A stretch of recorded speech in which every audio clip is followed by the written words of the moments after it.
जय हिंद दोस्तों, आप देख रहे हैं YouTube channel Suresh Kumar NCERT. आज हम बिहार एसएससी का इजोटेरिया का प्रैक्टिस सेट 1 लेंगे। इसके पहले भी हम रुक्मणी का प्रैक्टिस सेट, किरण पब्लिकेशन का प्रैक्टिस सेट कराए हैं। अगर नहीं देखे होंगे तो जरूर से देखिएगा। और ये आपका सेट नंबर जो होगा पहला होगा। सेट नंबर आपका ये क्या होगा? पहला होगा। तो नए होंगे तो चैनल को सब्सक्राइब कर दीजिएगा, वीडियो को लाइक एंड शेयर कर दीजिएगा। इसी चैनल पर आपका करंट अफेयर का भी चलता है, तो जरूर देखिएगा। तो चलते हैं आज। इसमें 15 प्रैक्टिस सेट है।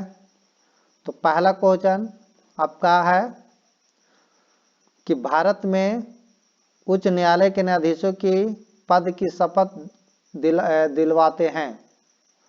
कौन दिलवाते हैं? तो इसका जो राइट आंसर हो जाएगा आपका, यानी भारत में उच्च न्यायालय के न्यायाधीशों के पद की शपथ दिलवाते हैं, तो इसका राइट आंसर जो होगा आपका राज्यपाल हो जाएगा। नेक्स्ट क्वेश्चन है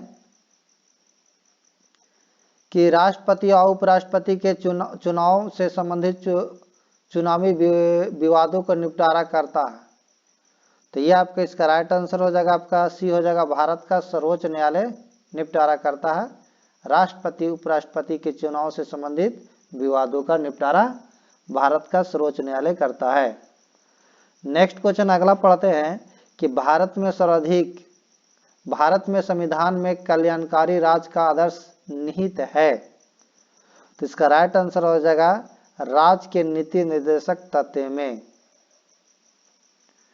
नेक्स्ट क्वेश्चन पढ़ते हैं कि भारत में मताधिकार और निर्वाचित होने का अधिकार है।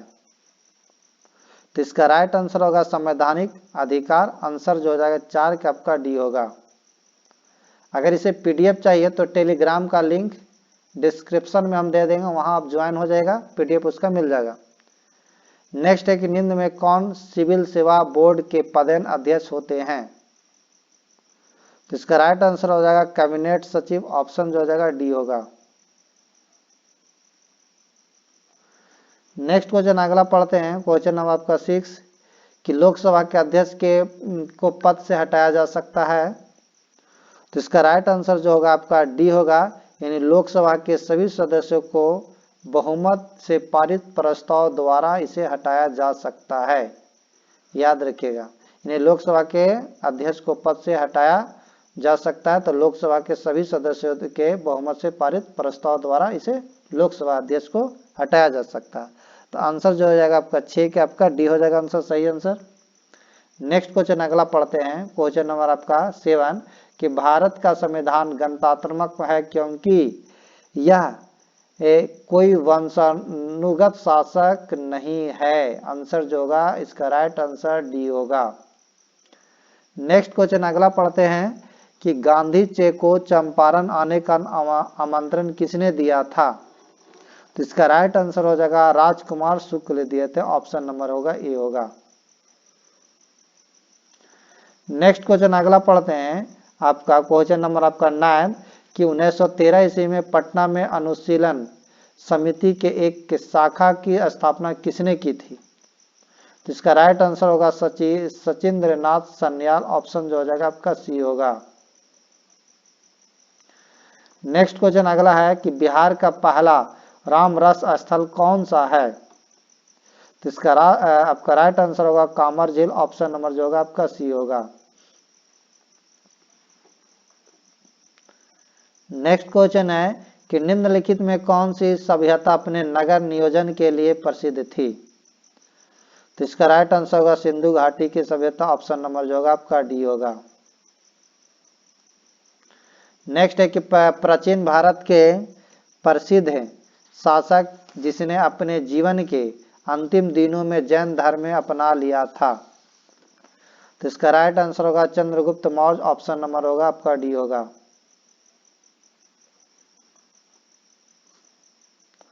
नेक्स्ट है कि निम्नलिखित में से कौन सा कला ग्रीक बौद्ध कला के नाम से भी जाना जाता है? तो इसका राइट आंसर होगा गंधार कला। ऑप्शन नंबर जो होगा आपका डी होगा। नेक्स्ट क्वेश्चन अगला पढ़ते हैं। क्वेश्चन नंबर आपका 14 कि सर्वप्रथम दिल्ली के अमीरों का दमन निम्न में से किस शासक द्वारा किया गया था? तो इसका राइट आंसर होगा आपका इल्तुतमिश, ऑप्शन नंबर जो होगा बी होगा। नेक्स्ट क्वेश्चन अगला पढ़ते हैं। कहता है कि द्वितीय आंग्ल मैसूर युद्ध के समय भारत का गवर्नर जनरल कौन था? तो इसका राइट आंसर जो होगा आपका वारेन हेस्टिंग्स था, ऑप्शन जो होगा आपका ए होगा। और द्वितीय आंग्ल मैसूर युद्ध 1780 से 1784 के बीच युद्ध हुआ था। इस समय जो भारत का गवर्नर था वो वारेन हेस्टिंग्स था, याद रखिएगा।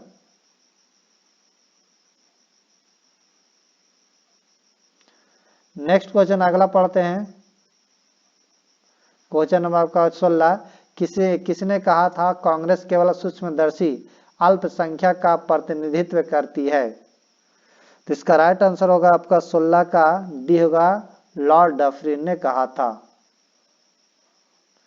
नेक्स्ट है कि पुनः सार्वजनिक सभा की स्थापना किसके द्वारा किया गया? तो इसका राइट आंसर हो जाएगा आपका सी, एमजी रनाडे। नेक्स्ट है कि विजयनगर साम्राज्य की वित्तीय व्यवस्था की मुख्य विशेषता क्या था? तो इसका राइट आंसर होगा भू राजस्व, ऑप्शन जो हो जाएगा आपका सी होगा। नेक्स्ट है आपका क्वेश्चन 19 कि कहता है कि किस मुगल बादशाह के विरुद्ध जौनपुर से फतवा जारी हुआ था? तो ये आपका राइट आंसर हो जाएगा अकबर।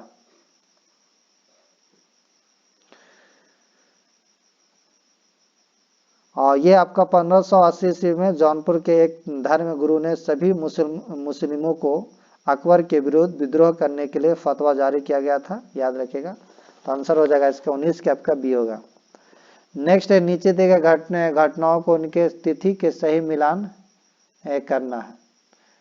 तो रॉलेट एक्ट जो हुआ था आपका,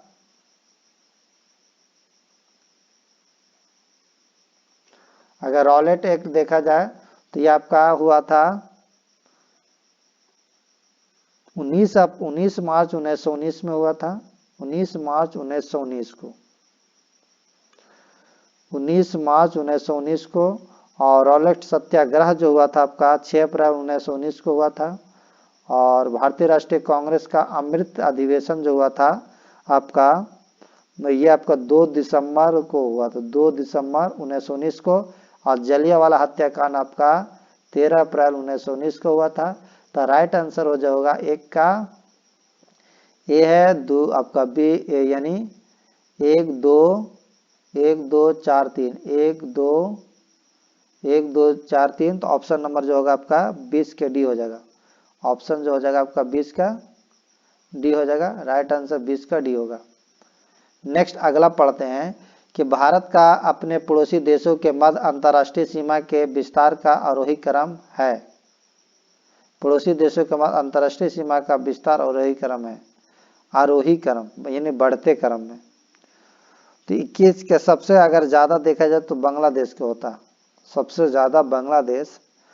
तो बांग्लादेश में आपका बी और डी में बांग्लादेश अंतिम है। सबसे छोटा देखेंगे तो सबसे छोटा में आपका तो अगर नेपाल और पाकिस्तान में देखा जाए तो सबसे छोटा आपका नेपाल में होगा। नेपाल में होगा 1751 किलोमीटर है। तो ऑप्शन जो हो जाएगा आपका ये बी हो जाएगा, ये हो जाएगा ऑप्शन बी। 21 का राइट आंसर बी होगा। नेक्स्ट अगला क्वेश्चन है कि निम्नलिखित में कौन सा जिला धारवाड़ भू स्तरीय संरचना वाला नहीं है? तो इसका राइट आंसर होगा आपका रोहतास। नेक्स्ट क्वेश्चन पढ़ते हैं। क्वेश्चन नंबर आपका 23 कहता अटल टनल से संबंधित निम्नलिखित कथनों पर विचार कीजिए, उनमें से कौन से सही है ये बताना। कहता है तो आपका पहला पढ़ते हैं कि इसका निर्माण सीमा सड़क संगठन द्वारा किया गया, तो ये तो आपको सही है। उसके बाद यह मनाली और लाहौल स्पीति घाटी को जोड़ती है, ये भी सही है आपका। यह हिमालय के पीर पंजाल पर्वत श्रृंखला के मध्य स्थित है, तो ये भी आपका सही है।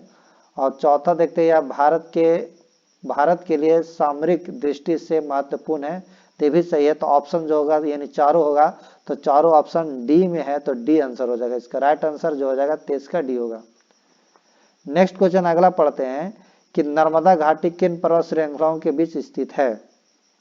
तो इसका राइट आंसर हो जाएगा आपका सी हो जाएगा, सतपुड़ा और विंध्याचल के बीच स्थित है। नीचे सूची 1 और सूची 2 से सम्मिलित तथ्य कीजिए तथा नीचे दिए कूट का सही उत्तर को चुनना। इधर लॉस के दिया हुआ, राज दिया हुआ। बादाम जो पहाड़ी, बादाम पहाड़, ये उड़ीसा हो जाएगा आपका। उसके बाद आपका डल्ली राजहरा जो है, डल्ली राजहरा छत्तीसगढ़ हो जाएगा। उसके बाद केंद्रमुख जो है आपका, केंद्रमुख वो कर्नाटक हो जाएगा, कर्नाटक। उसके बाद नौमा अमोंडी जो हो जाएगा आपका ये आपका झारखंड हो जाएगा। तो आपका आंसर जो होगा आपका 2 3 4 1, 2 3 4 1 ऑप्शन नंबर जो होगा आपका सी हो जाएगा।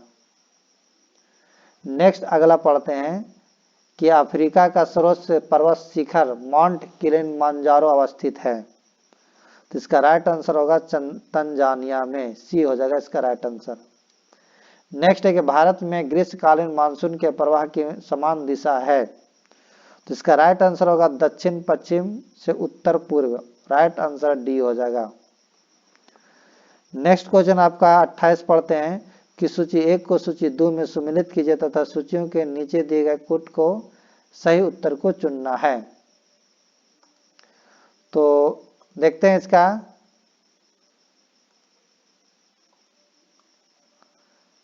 कि उज्बेकिस्तान, इधर देश इधर राजधानी है, तो उज्बेकिस्तान की राजधानी जो है ताशकंद है, ये तो पहला ही ये हो जाएगा। उसके बाद ताजिकिस्तान, ताजिकिस्तान की राजधानी जो है दुशांबे है। उसके बाद किर्गिस्तान जो है, किर्गिस्तान की राजधानी बिश्केक है। या उसके बाद तुर्कमेनिस्तान की राजधानी अश्गाबाद है।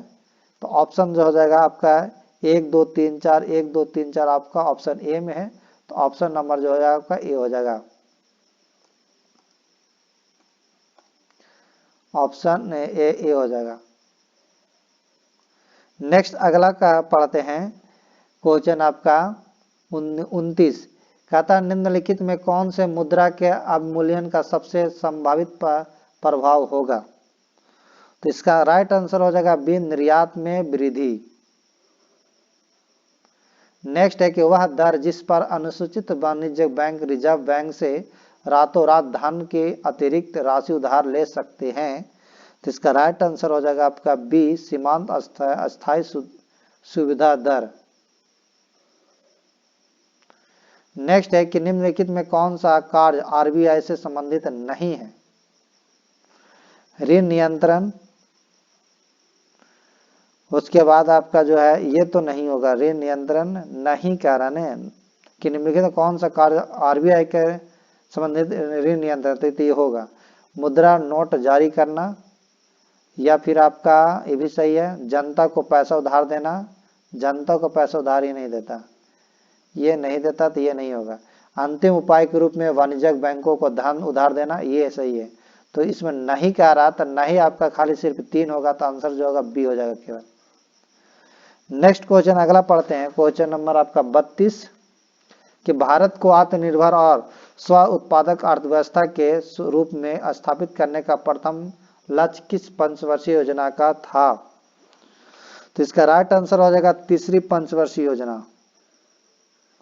और तीसरी पंचवर्षीय योजना 1961 से 66 तक चला था, याद रखिएगा 1961 से 66। नेक्स्ट क्वेश्चन है कि राष्ट्रीय आय लेखांकन का जन्मदाता किसे कहा जाता है। तो इसका राइट आंसर होगा साइमन कुजनेट्स्को। नेक्स्ट क्वेश्चन है आपका कि अंतर्राष्ट्रीय मुद्रा कोष एवं विश्व बैंक का मुख्यालय कहाँ है। तो इसका राइट आंसर होगा वाशिंगटन डीसी, ऑप्शन नंबर हो जाएगा डी होगा। नेक्स्ट क्वेश्चन अगला पढ़ते हैं, क्वेश्चन नंबर आपका 35 कि भारत में कृषि उत्पादों से संबंधित बाजार का विनिमय कौन करता है। तो इसका राइट आंसर हो जाएगा कृषि उत्पाद बाजार समिति अधिनियम, ऑप्शन नंबर जो होगा आपका सी होगा। नेक्स्ट है आपका 36 के भारत ने किस देश को भेंट में 20 ब्रॉड गेज रेलवे इंजन उपहार दिया है? तो इसका राइट आंसर होगा बांग्लादेश। नेक्स्ट है कि भारत सरकार ने वर्ष 2023-24 में साधारण धान के लिए कितना न्यूनतम समर्थन मूल्य एमएसपी निर्धारित किया है? तो इसका राइट आंसर होगा 2183, ऑप्शन नंबर सी हो जाएगा। नेक्स्ट क्वेश्चन अगला पढ़ते हैं।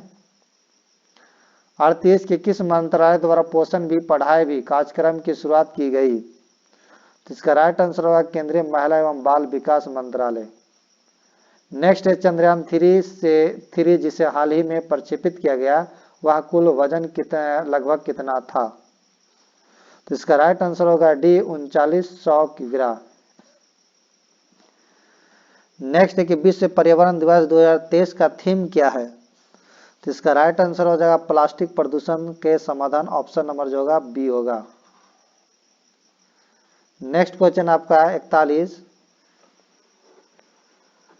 कि हाल ही में किस राज्य के दुबराज चावल को जीआई टैग दिया गया है? तो इसका राइट आंसर होगा छत्तीसगढ़। निम्नलिखित राज्य एवं उनके राज्यपाल का कौन सा सही सुमेलन नहीं है?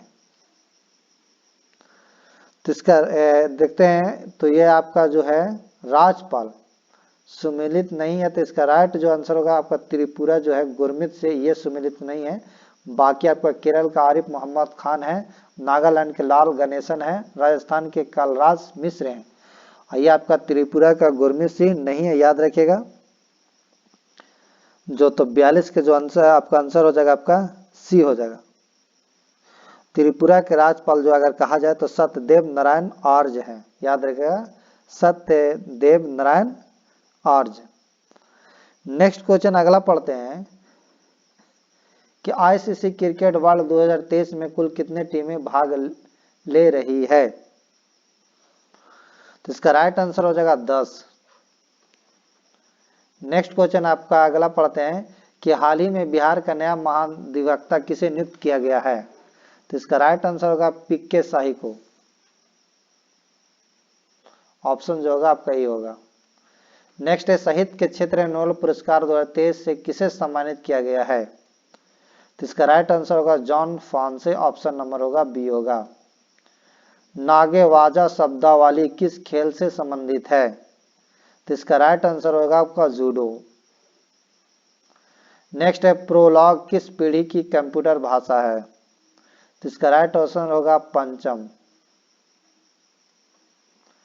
नेक्स्ट क्वेश्चन आपका 48 कि अंतरराष्ट्रीय कृषि विकास कोष का मुख्यालय कहाँ स्थित है? तो इसका राइट आंसर होगा रोम। नेक्स्ट है कि नटका लोक नृत्य का संबंध किस राज्य से है?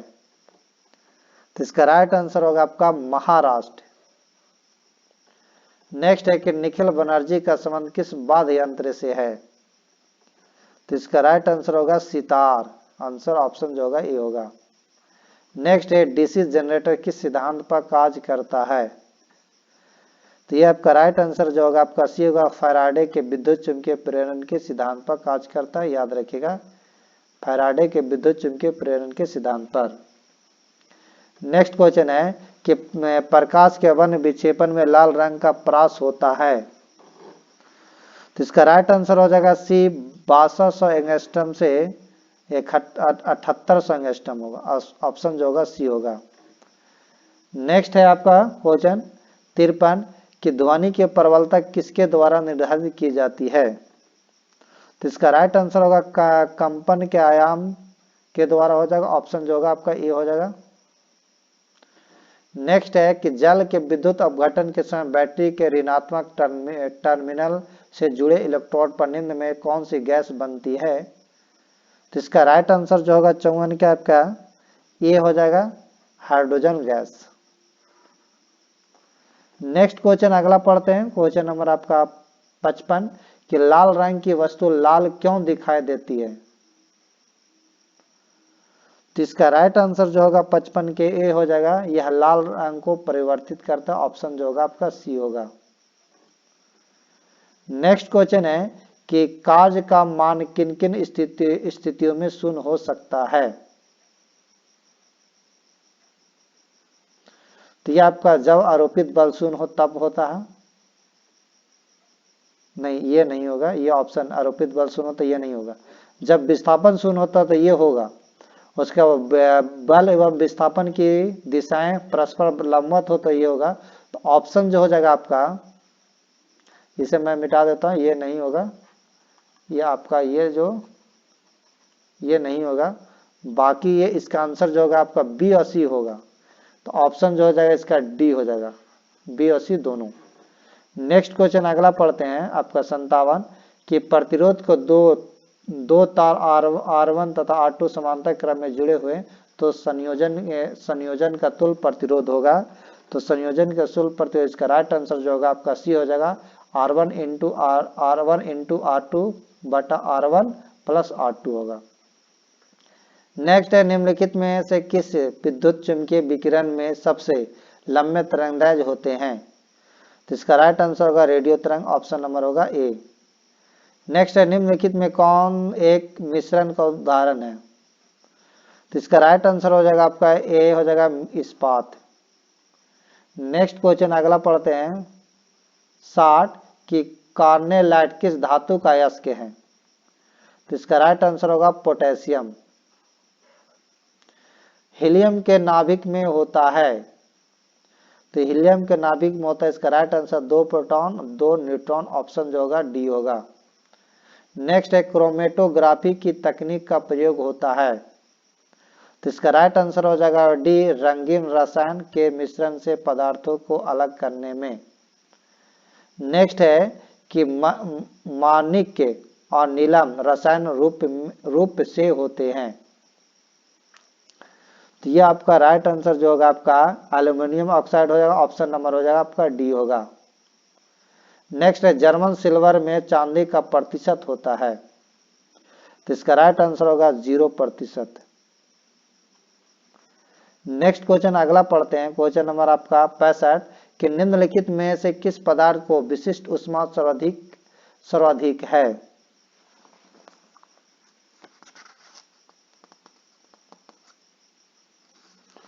तो इसका राइट आंसर हो जाएगा आपका सी हो जाएगा अल्कोहल। नेक्स्ट है कि ऑक्सीकरण के संबंध में निम्नलिखित कौन सा कथन सत्य है। इलेक्ट्रॉन का त्याग होता है, ऑक्सीजन का संयोग होता है, विद्युत धनात्मक समूह के अनुपात में वृद्धि होता है, उपयुक्त में से एक से अधिक। तो इसका राइट आंसर जो हो जाएगा उपयुक्त में से एक से अधिक होगा, ऑप्शन नंबर जो होगा डी हो जाएगा। क्योंकि ऑक्सीकरण का वह रासायनिक प्रक्रिया है जिसमें कोई भी परमाणु या आयन एक या अधिक इलेक्ट्रॉन को त्याग कर उच्च विद्युत धनात्मक अथवा यह विद्युत ऋणात्मक अवस्था में परिवर्तित होता है। तो ऑप्शन जो हो जाएगा डी हो जाएगा। नेक्स्ट है कि मस्टर्ड गैस का उपयोग किया जाता है। तो इसका राइट आंसर हो जाएगा रासायनिक युद्ध में, ऑप्शन नंबर होगा बी होगा। नेक्स्ट है क्वेश्चन नंबर आपका 68 कि निम्नलिखित में से कौन एक विस्फोटक नहीं है। तो इसका राइट आंसर हो जाएगा ए, नाइट्रोक्लोरोफॉर्म, ऑप्शन नंबर जो होगा आपका ए होगा। नेक्स्ट है पृथ्वी पर सबसे पुराना जीव कौन सा है। तो इसका राइट आंसर होगा नील हरित शैवाल, ऑप्शन नंबर होगा आपका ए होगा। नेक्स्ट है गर्म रुधिर वाले जंतु में वे होते हैं जो अपने शरीर के तापक्रम को हमेशा एक सा बनाए रखते हैं, ऑप्शन नंबर इसका राइट आंसर डी होगा। नेक्स्ट क्वेश्चन अगला पढ़ते हैं कि सूची 1 को सूची 2 से मिलान करें एवं कोट का प्रयोग कर उत्तर बताना है। तो 71 में है आपका सिंदूरी जो है न्यू मेटॉफेयर होगा और ये आपका दूसरा हो जाएगा। और अमरबेल जो है, अमरबेल आपका ये हो जाएगा चूसन मूल होगा, यानी पहला होगा। और सिंघाड़ा जो है, सिंघाड़ा वो स्वांगी कारक मूल होगा, स्वांगी कारक। और ये प्याज जो होगा भूमिगत गतना है, यानी आपका ऑप्शन जो हो जाएगा 2 1 4 3 2 1 4 3 2 1 4 3 ऑप्शन नंबर जो होगा आपका 2 1 4 3 ऑप्शन नंबर बी होगा। नेक्स्ट क्वेश्चन है कि सल क्रिया में ऑर्थोप्लास्टी क्या है? तो इसका राइट आंसर होगा सी, कूल्हे के जोड़ का प्रतिस्थापन। नेक्स्ट क्वेश्चन अगला पढ़ते हैं, क्वेश्चन आपका 73 कहता है मानव शरीर में पाचन का अधिकांश भाग किस अंग में संपन्न होता है? तो इसका राइट आंसर होगा आपका छोटी आंत, आंसर जो होगा सी होगा। इंसुलिन में निम्नलिखित में कौन सी धातु उपस्थित होती है? तो इसका राइट आंसर होगा जस्ता। नेक्स्ट है कि हेपेटाइटिस रोग से मनुष्य के शरीर का सीधा प्रभावित होने वाला अंग है। तो इसका राइट आंसर होगा ये आपका यकृत, ऑप्शन नंबर जो होगा आपका ए होगा। तो आज का सेट जो आपका ये कंप्लीट हुआ। अगर अच्छा लगा होगा तो वीडियो को लाइक एंड शेयर कर दीजिएगा। नए होंगे तो चैनल को जरूर सब्सक्राइब कीजिएगा। Thank you. अगर इसका लिए आपका पीडीएफ चाहिए तो डिस्क्रिप्शन में हम टेलीग्राम का लिंक दे देंगे, वहां ज्वाइन होकर ले लीजिएगा। Thank you.